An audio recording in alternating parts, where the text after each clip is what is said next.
Hello everyone, इस video में आपका स्वागत है। तो इस वीडियो में मैं आपको दिखाऊंगा कि कैसे यूपीएससी सीएसई 2022 में लगभग 30 से 32 सवाल पिछले सालों में पूछे गए थे और उसी के कंसेप्ट्स को तोड़ मरोड़ के थोड़ा बदल करके या फिर कुछ सवालों में डायरेक्टली ही दोहरा दिया गया है। अगर आपने इन सवालों की अच्छे से प्रैक्टिस कर रखी होगी तो आपको डेफिनेटली 20-25 सवालों का एज ऐसे ही मिलता। बट यहाँ पे मैं आपको वो सवाल भी दिखाऊंगा जो डायरेक्टली कहीं ना कहीं रिलेटेड है। तो इस तरह से हमारे पास लगभग 30 to 35 क्वेश्चन हो जाते हैं। आपको क्या करना है, साउंड को फुल कर लेना है और क्वालिटी को इंक्रीज़ कर लेना है। मैं स्लाइड्स नहीं बना पाया जल्दीबाजी में, मैं बस स्क्रीनशॉट ले पाया हूँ, तो उसी को मैं आपको दिखाऊंगा। बस आपको ये देखना है, मैं एक्सप्लेन भी करता चलूँगा कि किस तरह से आपको एनालाइज करना था प्रीवियस ईयर क्वेश्चंस को, जिससे आप इन सवालों को ठीक कर लेते हैं। पहले देखते हैं, चलिए स्टार्ट करते हैं क्वेश्चंस को। ये साइंस का क्वेश्चन है, पढ़िए आप question. There is some concern regarding the nano particle of some chemical elements that are used by the industry in manufacture of various product. अब ये क्वेश्चन कब पूछा गया था, पढ़िए 2014 में। अब बोला गया है कि नैनो पार्टिकल को लेकर कुछ चिंताएं चल रही हैं इन्वायरमेंट में, तो वो क्या किन किन कारणों से। पहला बोला गया था they can accumulate in the environment and contaminate water and soil. ये जो है वो इन्वायरमेंट के अंदर जमा हो सकते हैं और पानी और मिट्टी को दूषित कर सकते हैं। पहला ये था। दूसरा था ये फूड चेन के अंदर एंटर कर सकते हैं। तीसरा था ये फ्री रेडिकल में को ट्रिगर कर सकते हैं। इसका आंसर कमीशन के द्वारा डी दिया गया था, यानी तीनों ही चीज़ें सही थी। अब यहाँ आप पढ़िए 1 सेकेंड। यस, सीएसई 2022 का क्वेश्चन है ये। यहाँ पे आपको क्या बोला गया है, पढ़िए ध्यान से। बोला गया है other than those made by human nano particle do not exist in nature. क्या नैनो पार्टिकल अगर नेचर के अंदर एग्जिस्ट नहीं होते तो फिर ये इन्वायरमेंट में कैसे एकोमोडेट करते हैं? ये तो बिल्कुल गलत बात है। अब इस सीएसई 2014 के क्वेश्चन में देखिए साफ साफ लिखा हुआ है कि ये इन्वायरमेंट के अंदर पहुंच सकते हैं और वाटर को क्या कर सकते हैं, गंदा कर सकते हैं, दूषित कर सकते हैं। और जबकि यहाँ पे ये बोल रहे हैं कि नैनो पार्टिकल एग्जिस्ट ही नहीं करते नेचर में, ये तो बिल्कुल गलत बात है। यानी ऑप्शन ए और सी चला गया, क्योंकि इन दोनों में 1 था। अब हमारे पास बचे बी और डी। देखते हैं कौन सही है। Nano particle of some commercial products which enter the environment are unsafe for human. Definitely unsafe है, ये हमने पढ़ा है ऊपर। Nano particle of some metal oxide are some used in manufacture of some cosmetic. ये आप कोई भी बता देगा आपको कि नैनो पार्टिकल का यूज कॉस्मेटिक्स के अंदर भी हो सकता है, क्योंकि एनवायरमेंट में ही आकर करते हैं। तो आंसर क्या बनता है, डी। देखिए ये क्वेश्चन मुश्किल नहीं है, डेफिनेटली बहुत सारे लोगों ने कर लिया होगा। बट इस क्वेश्चन को करने के बाद कि ये फूड चेन में एंटर कर सकते हैं या फ्री रेडिकल को ट्रिगर कर सकते हैं, इस क्वेश्चन को करने के बाद ये काफ़ी ज़्यादा हेल्पफुल हो जाता। तो यहाँ पे अब आपने देखा कि एक स्टेटमेंट या 2 स्टेटमेंट का भी अगर आपको एज मिल रहा है तो वो बहुत ज़्यादा है। आगे देखते हैं। नैनार अलवार वगैरह का मैंने स्क्रीनशॉट लगाया था, क्योंकि यहाँ पे आपको पूछा गया था, भक्ति सेंट से क्वेश्चन आया था, संगम वाला क्वेश्चन। ठीक है, तो संगम वाला क्वेश्चन मैंने आपको हिस्ट्री की वीडियो में करवा दिया और वो मैं दोबारा नहीं करवाऊंगा। आप बस यहाँ पे स्क्रीनशॉट देख लीजिए कि कितनी बार संगम एज से क्वेश्चन पूछा गया था। संगम एज से जो क्वेश्चन था कि सोसाइटी जो है वो डिवाइडेड होती है। ठीक है, देखिए यहाँ पे ये आप हमारा चैनल भी ज्वाइन कर सकते हैं, आपको लिंक मिल जाएगा। वहाँ पर भी मैंने इसे पोस्ट किया था 9 फरवरी में, और इसी टाइप का क्वेश्चन रिपीट हो गया। आगे बढ़ते हैं। तो तीसरा क्वेश्चन देखिए, ये धोली वाला जो पूछा गया था, ये भी मैंने हिस्ट्री की वीडियो में करवाया है। देखिए धोली से रिलेटेड कितना बार क्वेश्चन आ चुका है। CAPF 2013 में भी आया था, देखिए। फिर आपको पूछा गया था और भी बहुत बार ये रिपीट हुआ है धोली वाला क्वेश्चन। तो अब ऐसा नहीं है कि सिर्फ आपको वो क्वेश्चन कर लेने से ये क्वेश्चन सॉल्व हो जाता, नहीं, आपको चारों के बारे में पता होना चाहिए था। लेकिन अगर आप एक भी एलिमिनेट कर पा रहे हो, आप पता कर पा रहे हो हाँ एक सही है, तो डेफिनेटली आप एक स्टेटमेंट को जरूर ही यहाँ से हटा सकते हो, 1 या 2 स्टेटमेंट को, और फिर आपको आंसर मार्क करने में थोड़ी सहूलियत मिल जाती है। ये मैं बस दिखाना चाह रहा हूँ। देखिए ये क्वेश्चन बोला गया है कि आपको 3 स्टेटमेंट दिए गए, 30% ऑफ इंडियन हिस्ट्री का ओवर एक्सप्लॉइटेड है। दूसरा बोला गया CGWA जो है वो इन्वायरमेंट प्रोटेक्शन एक्ट के अंदर बनाया गया, जो कि सही था, यानी ऑप्शन डी और ए तो गए। अब आगे बोला गया India has the largest area, हाँ ये भी सही है। आंसर क्या बना था, बी। अब देखिए यहाँ पे क्या पूछा, बोला गया है कि इन्वायरमेंट प्रोटेक्शन एक्ट 1986 के द्वारा क्या बनाया गया, पढ़ लीजिए। सेकेंड स्टेटमेंट ध्यान से पढ़िए, इसी को तो उठा के इन्होंने सवाल कर दिया। अगर आपने रिवर्स इंजीनियरिंग टेक्निक यहाँ पे लगाई, यानी आपने ये पढ़ा होता बेसिकली कि CGWA जो है इन्वायरमेंट प्रोटेक्शन एक्ट 1986 के द्वारा बनाया गया था, तो फिर आपका आंसर यहीं से निकल करके आ जाता। देख लीजिए क्या है ये, central ground water authority, CGWA। हूबहू उठा लिया इन्होंने। ये किस ईयर का था, 2020 का था, 2 साल पहले का। नेक्स्ट क्वेश्चन देखिए, 2008 में पूछा हुआ था ये, क्या कि कौन सा जो स्केड्यूल है वो स्पेशल प्रोविज़न रखता है administration and control of schedule areas in several state. 5th schedule, ये आपने ज़रूर पढ़ा होगा। फिर से देखिए 2019 में एक क्वेश्चन और पूछा गया था कि कौन सा शेड्यूल जो है वो ट्राइबल लैंड को नॉन ट्राइबल लैंड से डिक्लेयर करता नल एंड वॉइड, यानी अगर कोई ट्राइबल लैंड है तो वो नॉन ट्राइबल लैंड में ट्रांसफ़र नहीं कर सकता। देखिए अब ये क्या पूछा हुआ है। अच्छा, और भी ये सवाल है, ये भी आई थिंक CDS का क्वेश्चन है। यस, ये वाला देखिए, बोला गया कौन सा करेक्ट नहीं है। गवर्नर इज नॉट ऑथराइज, नहीं, गवर्नर के पास अथॉरिटी होती है कि वो प्रोहिबिट और रेस्ट्रिक्ट कर सके ट्रांसफर लैंड्स को, बाकी चारों सही है। ठीक है, अब क्वेश्चन क्या पूछा गया था 2022 के अंदर, देखिए बोला गया है कि अगर कोई पर्टिकुलर एरिया को 5th शेड्यूल के अंदर बॉट किया जाता है तो कौन सा सबसे बेस्ट कंसिक्वेंस होगा। अभी आपने क्या पढ़ा ऊपर में कि tribal land non tribal land को लैंड ट्रांसफ़र नहीं कर पाएंगे, है ना। देखिए CSE 2022 का है, कहाँ से उठाया गया है, ये देखिए एग्जैक्टली 2019 का क्वेश्चन उठा लिया गया है। नल एंड वॉइड डिक्लेयर कर दिया जाएगा कि अगर कोई ट्राइबल लैंड नॉन ट्राइबल या प्राइवेट पार्टीज यानी नॉन ट्राइबल पीपल को अगर ट्रांसफ़र किया जाता है लैंड तो क्या होगा, वो नल एंड वॉइड। ये किस शेड्यूल के अंदर है, 5th शेड्यूल, देखा आपने। फिर आगे देखते हैं, आगे बोला गया है 2022 का पहले क्वेश्चन देखते हैं। बोला गया है कि कौन सा जो अच्छा आपको 4 ऑफिसेज दिए गए हैं, वो उसमें से कौन सा जो इंडस्ट्रियल डिस्प्यूट वगैरह, closure, रिटेंचमेंट, lay off in factory, इन सब चीज़ों को मैनेज करता है, कंपाइल करता है, इनसे रिलेटेड डेटा।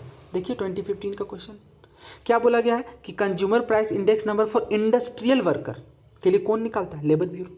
इंडस्ट्रियल वर्कर से रिलेटेड चीज़ें कौन सा डिपार्टमेंट, यहाँ तक कि ऑप्शंस भी कुछ रिपीटेड है, देख लीजिए ऑप्शन बी वाला डी में डाल दिया है ना। तो आंसर क्या बनता फिर, लेबर ब्यूरो। अगर आप प्रीवियस ईयर क्वेश्चन को एनालाइज कर रहे हो सही तरीके से तो फिर आप ये भी आंसर सही कर लेते हैं।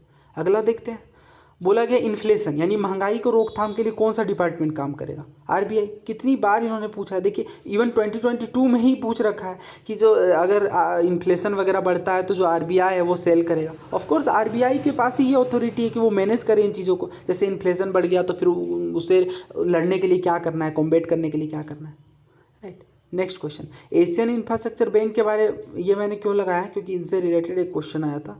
ओके, मैं आपको दिखा देता हूँ वो क्वेश्चन, 1 सेकेंड। चलिए उस क्वेश्चन को लास्ट में लेंगे। यहाँ देखिए पंजाब सिविल सर्विसेज का ये पूछा गया है, क्या पूछा था इन्होंने कि क्रेडिट रेटिंग एजेंसी को कौन रेगुलेट करता है, आंसर था सेबी।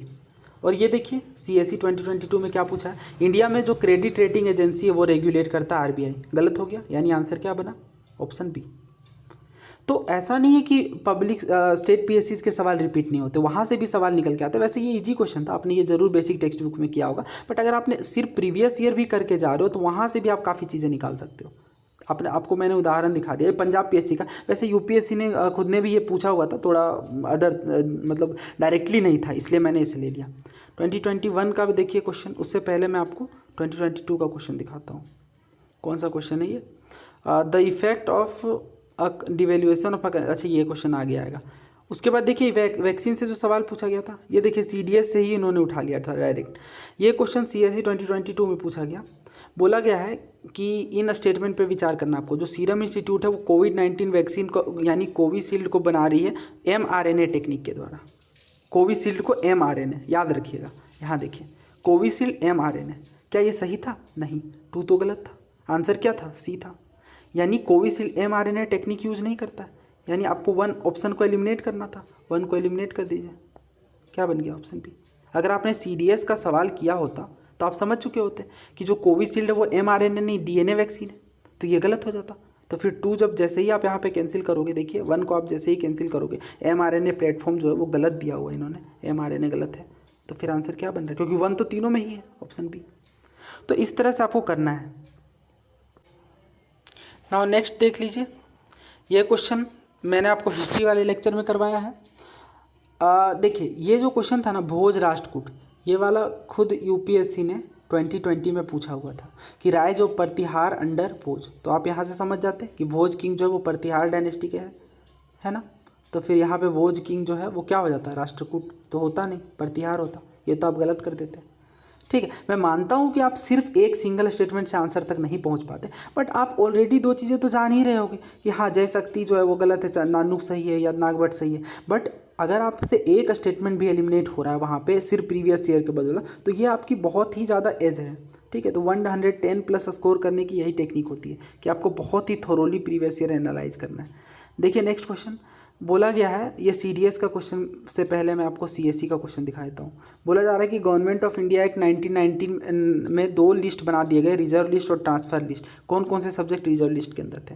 तो हुआ क्या था, पहले मैं आपको स्पेक्ट्रम दिखा दे रहा हूँ। स्पेक्ट्रम का मैंने यहाँ पे स्क्रीनशॉट लगाया, पढ़ लीजिए। मोंटेग्यू केम्स फॉर रिकॉर्ड 1919 में जो आया, उसके अंदर बोला गया कि जो सब्जेक्ट है उन्हें 2 लिस्ट में डिवाइड किया जाएगा, रिजर्व लिस्ट और ट्रांसफर लिस्ट। रिजर्व लिस्ट में कौन कौन से टॉपिक आएंगे? Law and order, finance, land, revenue, irrigation, ये सब इंपॉर्टेंट टॉपिक्स आएंगे। और जो ट्रांसफर लिस्ट है उसमें एजुकेशन, हेल्थ, लोकल गवर्नमेंट आएगा। ऑफकोर्स लोकल गवर्नमेंट पे क्यों जो गवर्नर है वो ध्यान देगा? ऑफकोर्स नहीं देगा। बस आपको ये पता चल जाए कि लोकल गवर्नमेंट ट्रांसफ़र सब्जेक्ट ना होकर रिजर्व सब्जेक्ट ना होकर ट्रांसफर्ड सब्जेक्ट था, यानी ये डायरेक्टली जो है वो गवर्नर जनरल के द्वारा, या जो भी उस टाइम, हाँ गवर्नर जनरल ही थे, गवर्नर जनरल के द्वारा वो डायरेक्टली नहीं रेगुलेट किया जाएगा या नहीं कंट्रोल किया जाएगा। तो फिर आप यहाँ से सेकेंड स्टेटमेंट एलिमिनेट कर लेते।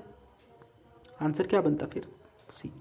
तो मैं ये नहीं कह रहा हूँ कि आपको एग्जैक्ट चीज़ें आएंगी, वैसे भी ये क्वेश्चन बहुत ज़्यादा टफ नहीं माना जाएगा। जैसे आपने जो मैंने बताया कि लोकल सेल्फ गवर्नमेंट पे क्यों ध्यान देना चाहेगा उस टाइम पे, तो फिर वो आप यहाँ से एलिमिनेट कर लेते। बट अगर आपने ये क्वेश्चन किया हुआ था, जैसे अब ये क्वेश्चन डायरेक्टली नहीं पूछा गया है, बट यहाँ पे बार बार देखिए आप, यहाँ पे 20 CDS में भी पूछा गया गवर्नमेंट ऑफ इंडिया एक्ट से। उसके बाद यहाँ पे आप देखिए 2021 के अंदर भी आया था, है ना, देखिए ये। वैसे ये क्वेश्चन भी डायरेक्टली रिपीट किया हुआ था। मोंटेग्यू कैम्सफोर्ड रिकॉर्ड ने जो है वो वोटिंग राइट दिया ऑल वुमेन को। ऑल वुमेन कहाँ से आ गए भाई? उस टाइम पे तो वुमेन को दिया ही नहीं गया था वोटिंग राइट, और वो भी ऑल वुमेन, तो ये तो गलत था। बट सेकेंड वाला जो स्टेटमेंट था कि governor of India act of 1935 gave women reserve seat, ये देखिए ये डायरेक्टली यहाँ से उठाया गया था CDS वाले क्वेश्चन से। ये पढ़िए आप, यहाँ पे ध्यान से पढ़िए। बोला गया which one of the following act reserve seat for women in legislature, कौन सा था गवर्नमेंट ऑफ इंडिया ने?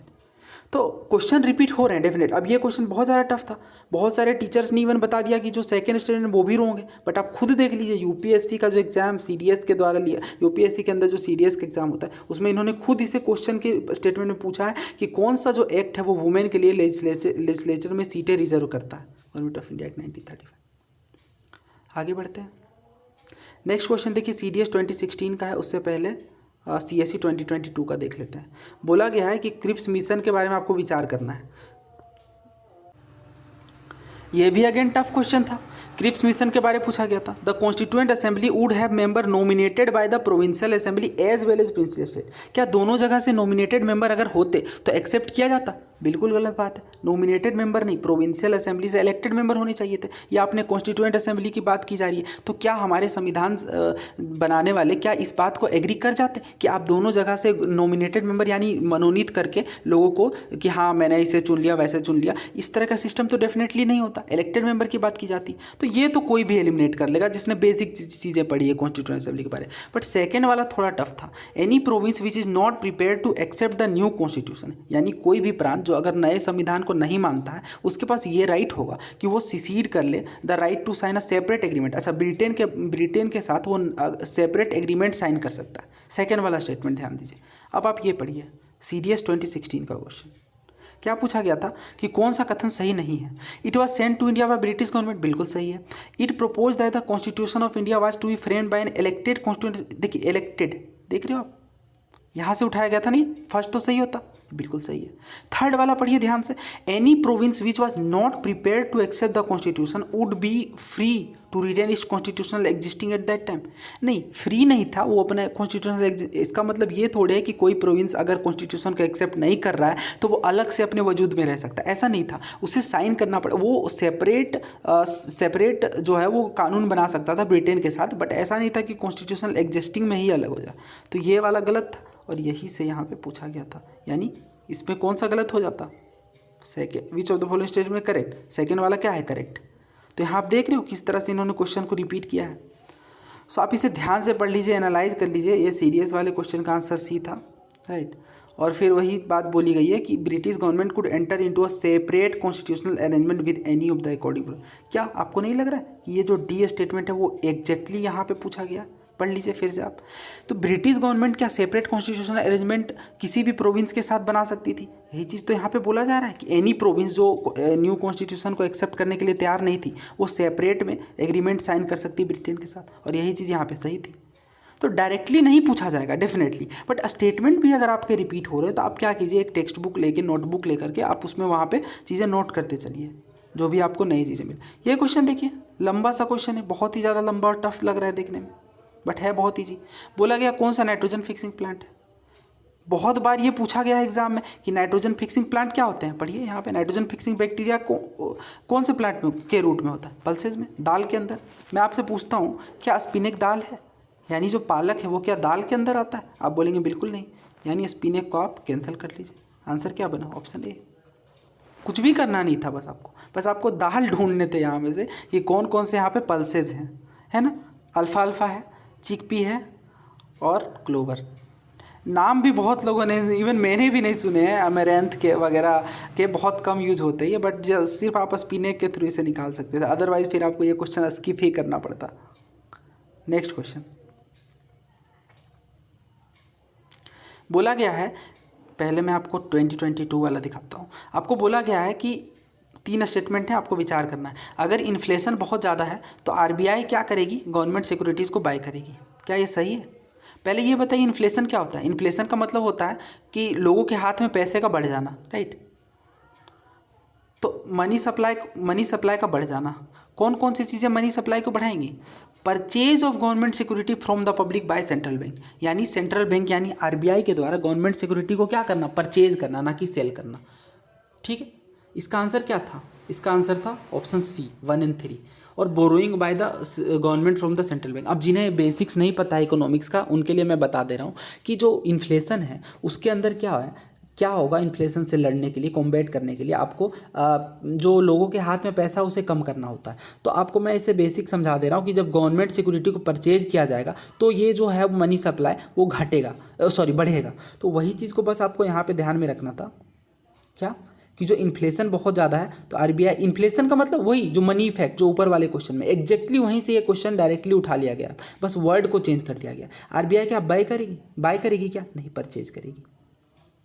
कहाँ पे लिखा हुआ है ये पढ़ लीजिए आप, 2012 का क्वेश्चन है। हालांकि मैं इकोनॉमिक्स के अलग से वीडियो बनाऊंगा जिसमें मैं आपको दिखाऊंगा, बहुत सारे सवाल लिटरली रिपीट हुए हैं और कुछ समझाना भी है मुझे। ये 2022 का हो गया। नेक्स्ट क्वेश्चन पढ़ लीजिए, ये देखिए पहले 2022 का बोला गया है जो कॉन्स्टिट्यूशन है वो 4 पार्ट में मिनिस्टर को डिवाइड करता है। और दूसरा बोला गया है कि जो total number of minister union government में वो प्राइम मिनिस्टर को मिला करके 15% से ज़्यादा नहीं होना चाहिए लोकसभा का।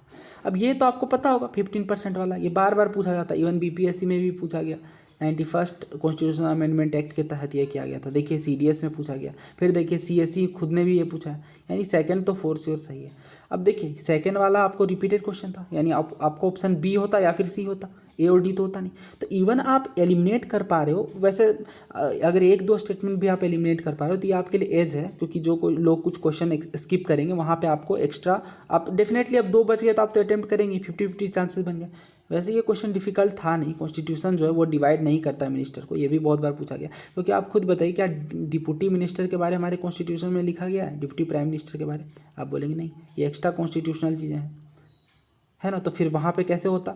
ये जो बोला गया है आपको cabinet minister, minister of state, independent charge, minister of state, ऐसा कोई क्लासिफिकेशन देखने को नहीं मिलता। ये वर्ड आप देख लीजिए, ये लास्ट वाला डिप्टी मिनिस्टर गलत था। ये आगे देखिए 2022 का क्वेश्चन बोला गया है कि अ bill amending the constitution requires a prior recommendation of the president of India, यानी अगर आप संविधान संशोधन के लिए कोई बिल लाना चाहते हैं तो राष्ट्रपति से पहले मंजूरी लेनी होगी।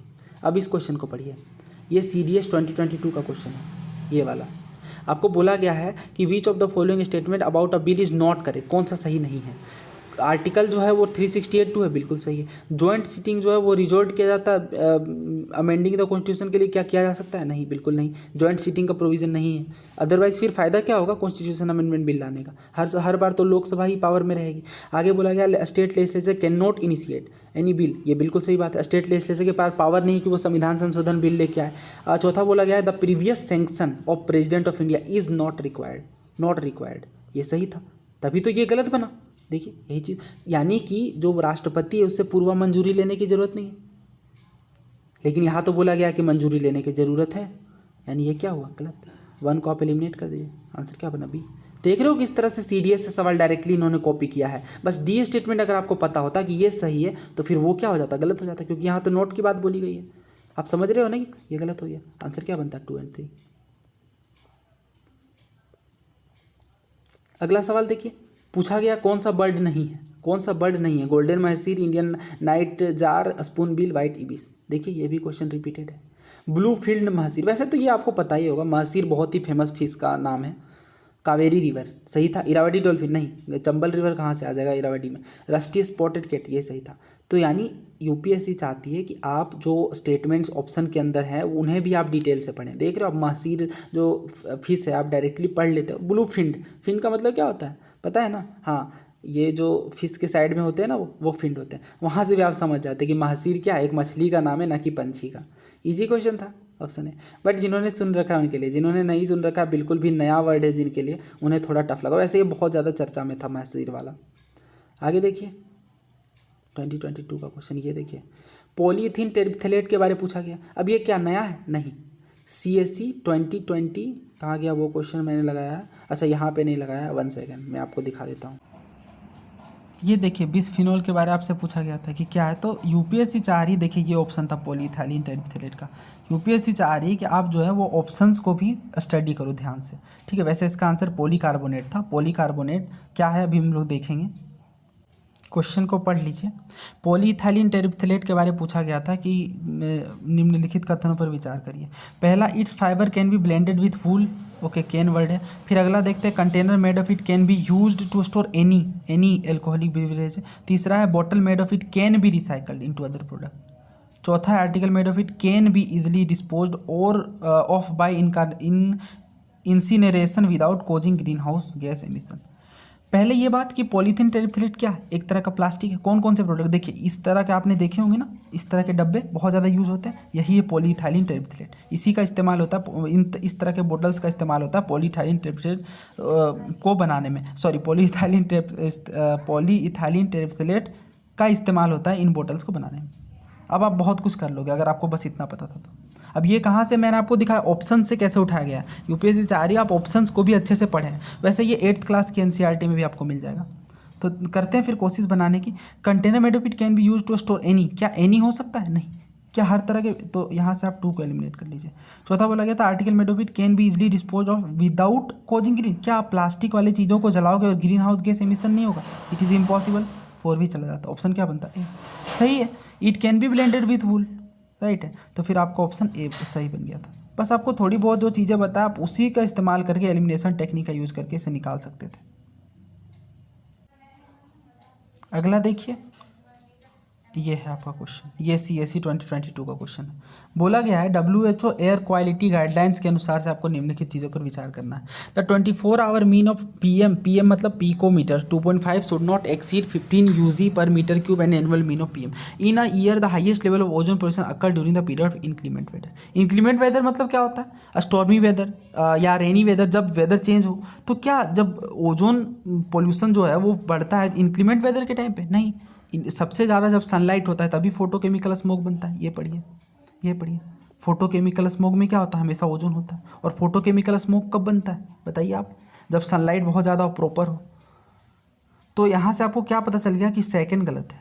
अगर आप सेकंड को एलिमिनेट करते हो तो फिर आंसर क्या बनता है? ये देखिए C और D चला गया, आपके पास बचे A और B। आगे पढ़ लेते हैं। PM10 can penetrate the lung barrier and enter the blood stream.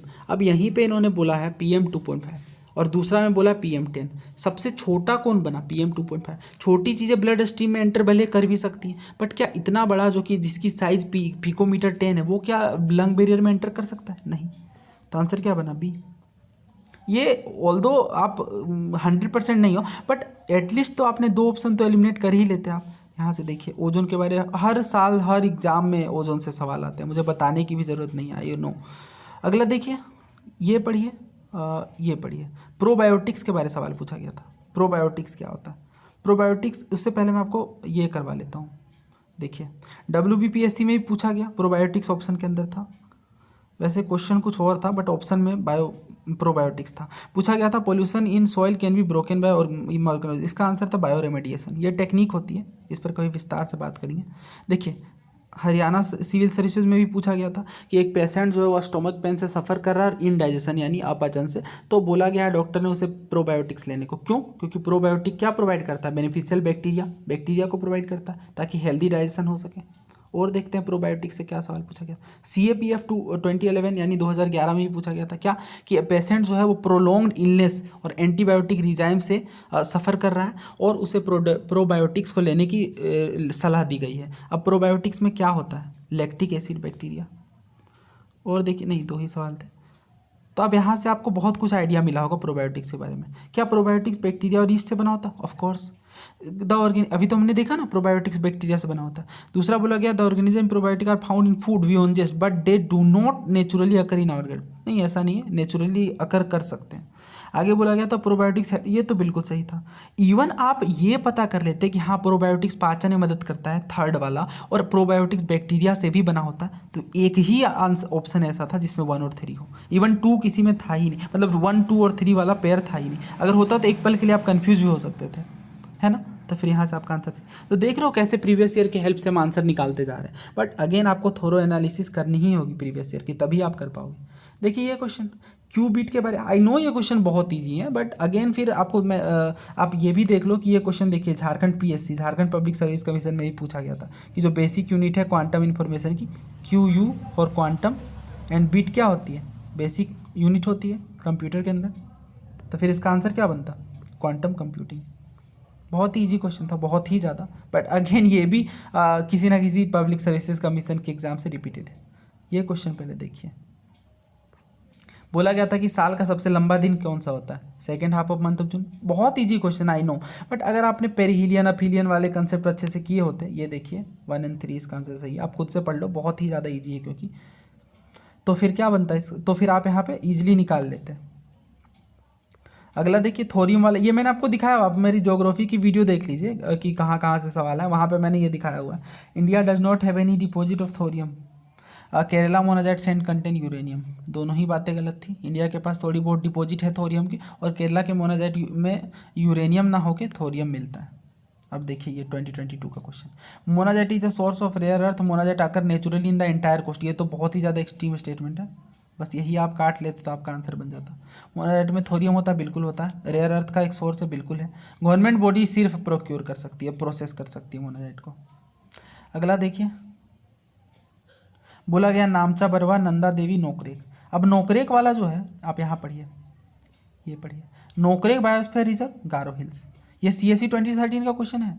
अब नोकरेक अगर गारो हिल्स है, गारो हिल्स कहाँ है? मेघालय में, सभी को पता ही है। नोकरेक कहाँ पड़ा? मेघालय। लेकिन यहाँ इन्होंने क्या बोला है? सिक्किम। क्या सिक्किम और सिक्किम मेघालय एक है? बिल्कुल नहीं। तो 3 को आप एलिमिनेट कर दीजिए, क्या बचा? A और B। आगे बोला गया नामचा बरवा गढ़वाल हिमालय। गढ़वाल कहाँ पड़ता है? उत्तराखंड के आसपास। नामचा बरवा आपने कहाँ पढ़ा है? ये देखिए CDS में पूछा था कि नामचा बरवा के पास एंटर करती है ब्रह्मपुत्रा नदी, और ये मैं आपको रफली मैप बना करके दिखा देता हूँ। देखिए अरुणाचल प्रदेश ये है, यहाँ से आती है ब्रह्मपुत्रा नदी, और नामचा बरवा जगह जो है अरुणाचल प्रदेश में, वहाँ से U टर्न लेती है, राइट। तो फिर अरुणाचल प्रदेश में नामचा बरवा, गढ़वाल में कहाँ से पहुँच गया? ये खुद ही तो इन्होंने दिया हुआ है ना क्वेश्चन के अंदर। तो आंसर क्या बना? B, नंदा देवी कुमाऊं हिमालय। तो आप देख रहे हो किस तरह से CDS या CAPF इन सवालों की मदद से हम आंसर को निकालते जा रहे हैं। आगे देखिए CSE 2022 का क्वेश्चन, बोला गया है कि फॉलोइंग क्रॉप्स में से कौन सा जो है वो मीथेन और नाइट्रस ऑक्साइड का एंथ्रोपोजेनिक सोर्स माना जाता है? ठीक है, यहाँ पढ़िए। बहुत ज़्यादा एक्सटेंसिव राइस कल्टीवेशन के कारण ग्लोबल वार्मिंग के केसेस देखने को मिल रहे हैं। एनएरोबिक कंडीशन जो है वो राइस कल्टीवेशन से संबंधित है, और मीथेन का एमिशन देखने को मिलता है। यहीं से तो आपका आंसर निकल गया कि राइस जो है उसके अंदर मीथेन का एमिशन देखने को मिलता है। ये कब पूछा गया था? 2010 में। देख रहे हो पुराने सवाल भी रिपीट करते हैं, इसलिए आपको हर हाल में 15-20 सालों तक के करने हैं। अगर आपने ये कर लिया होता तो फिर वहाँ से आप समझ जाते कि हाँ इसमें दोनों ही सही था, ये ऑफिशियल की के अकॉर्डिंग, क्योंकि nitrogenous based fertiliser are used, nitrous oxide emitted from cultivators. Of course it is correct. Next question acid in, ये तो मुझे बताने की ज़रूरत ही नहीं थी, इतना ज़्यादा इजी क्वेश्चन, ये खुद ही इन्होंने पूछा था वैसे 2013 में। नाइट्रस ऑक्साइड और सल्फर डाइऑक्साइड, ये देखिए क्वेश्चन, कौन कौन सा जो है वो एसिड रेन का सोर्स है? तो फिर कौन कौन सा बनता, नाइट्रस ऑक्साइड और सल्फर डाइऑक्साइड, है ना। 2 और 4, 2 और 4 सिर्फ एक ही में था। देखिए ये हूबहू इन्होंने रिपीट कर लिया लगता है इस पेपर से, यहाँ से 23। वैसे एसिड रेन से बहुत बार सवाल आए, देखिए ये उत्तराखंड पीएससी में, यूपी पीसीएस में, सभी में पूछा जाता है, ये ईजी क्वेश्चन था। अगला बोला गया रिकम्बिनेंट डीएनए टेक्नोलॉजी के बारे में, ये 2013 में पूछा गया था। यहाँ से देखते हैं क्या हम लोग सॉल्व कर पाते हैं इस क्वेश्चन को। डीएनए बार कोडिंग एक टूल है, पहले इस सवाल को समझते हैं। बोला गया था रिकम्बिनेंट डीएनए टेक्नोलॉजी की मदद से जीन्स को ट्रांसफ़र किया जा सकता है एनिमल से प्लांट में, डिफरेंट स्पीसीज़ में, माइक्रो हायर। यस, तो डीएनए से ऑफकोर्स बार बार क्वेश्चन पूछे जा रहे हैं। अब इस सवाल को करने की कोशिश करते हैं। उससे पहले मैं आपको ईपीएफओ जो कि यूपीएससी के द्वारा एग्जाम लिया जाता है, इसका सवाल दिखाता हूँ। डीएनए फिंगर प्रिंटिंग टेक्निक के बारे में पूछा गया था। डिस्प्यूटेड पेरेंटेज, यानी डीएनए की मदद से आपको पता होगा कि जो डिफ्रेंसिएशन है, जैसे डिस्प्यूटेड पेरेंटेज वाली बात है, यानी एक पेरेंट के द्वारा अगर क्लेम किया जाता है कि ये मेरा बच्चा है या फिर ये मेरा, तो डीएनए टेक्निक के द्वारा, डीएनए फिंगर प्रिंटिंग के डीएनए इस टेक्निक के द्वारा आप इसे पता कर सकते हो। तो यहाँ पे आप क्वेश्चन देखिए, क्या एज पता कर सकते हैं? नहीं, ट्री की एज नहीं पता कर सकते, ये तो गलत बात है। आगे पढ़ते हैं। Distinguishing amongst species that look, of course यही बात तो बोली गई थी डीएनए फिंगर प्रिंटिंग के अंदर कि दो स्पीसीज या दो चीज़ें जब सेम लगती हैं तो फिर उसे डीएनए की मदद से, डीएनए बारकोडिंग की मदद से पता किया जा सकता है कि दोनों के बीच में क्या अंतर है। आगे बोला गया था आइडेंटिफाइंग अनडिजायरेबल एनिमल प्लांट। अगर आपको सिर्फ 2 भी सही पता चल जाता तो आपके पास 2 ही स्टेटमेंट बचते हैं, सी और डी, और फिर वहाँ से आपको 1 को एलिमिनेट करना ही पड़ता, क्योंकि 3 जो है वो ज़्यादा लॉजिकल लग रहा है। ऐसा नहीं है कि आप बस पीवाईक्यू की मदद से सारे आंसर कर ले रहे हो, बट आप 2-3 ऑप्शन एलिमिनेट कर ले रहे हो, जो कि अपने आप में बहुत बड़ी बात होती है। सो आई होप ये आपने पूरा समझ गए होंगे आप। लगभग 30 से 35 सवाल हो गए हैं, आप देख लीजिएगा। और कुछ question I no directly repeated नहीं है, बट कुछ क्वेश्चन तो डायरेक्टली रिपीटेड है। तो इस तरह से पीवाईक्यू को एनालाइज करना है आपको। आई होप आपको ये वीडियो पसंद आई होगी। अगर आई है तो प्लीज़ चैनल को सब्सक्राइब कर लीजिए। Thank you so much.